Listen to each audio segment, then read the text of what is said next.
Hello बच्चों, चलिए प्रश्न को पढ़ते हैं।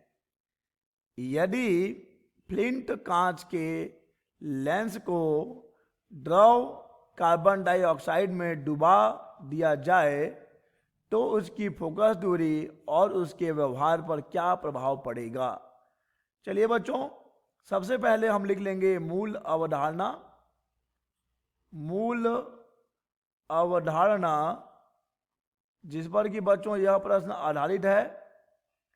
बच्चों यह प्रश्न आधारित है लेंस के अपवर्तन सूत्र पर। लेंस अपवर्तन सूत्र जिसे कि बच्चों हम लेंस निर्माता सूत्र भी कहते हैं, जो कि होता है 1/f बराबर mu minus 1 1/r1 minus 1/r2। चलिए बच्चों, इस प्रश्न का उत्तर करते हैं इसी मूल अवधारणा से। बच्चों कहा जा रहा है कि एक फ्लिंट कांच का लेंस जिसे हम डुबा रहे हैं द्रव कार्बन डाइऑक्साइड में।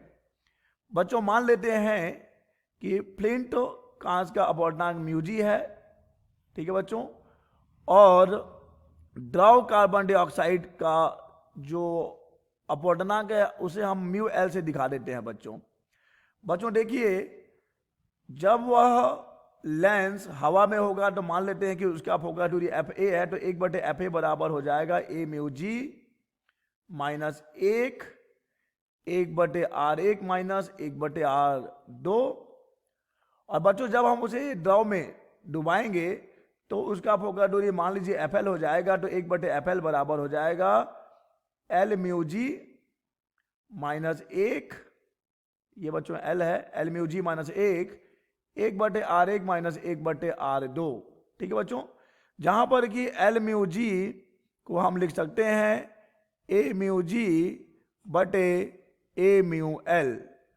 तो यहां से 1/fl को हम कुछ इस प्रकार भी लिख पाएंगे, ए म्यू जी माइनस 1, क्षमा कीजिएगा, ए म्यू जी बटे ए म्यू एल माइनस 1। ठीक है बच्चों, 1/r1 माइनस 1/r2। अब बच्चों मान लेते हैं कि यह है समीकरण नंबर 1, यह है समीकरण नंबर 2। बच्चों जब हम समीकरण 1 और 2 को भाग कर एफ एल और एफ ए के मध्य संबंध देखेंगे तो हमें मिलेगा एफ एल बटे एफ ए बराबर ए म्यू एल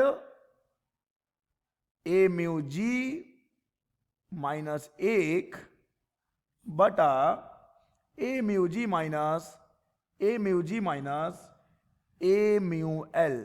ठीक है बच्चों, तो अब देखिए बच्चों, ये हो गया एफ एल और एफ ए, जहां पर एफ एल लेंस का फोकस दूरी है द्रव में डुबाने पर, और एफ ए लेंस का फोकस दूरी है जब वो हवा में है।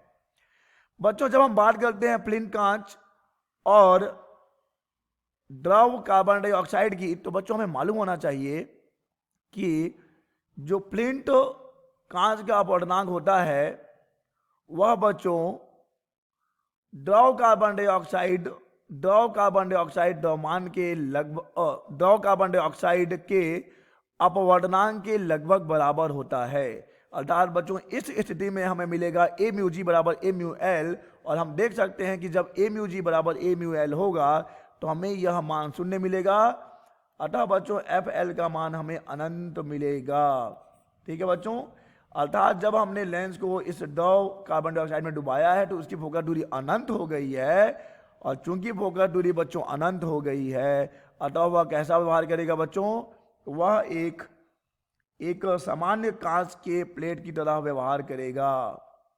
सामान्य कांच की प्लेट की तरह व्यवहार करेगा।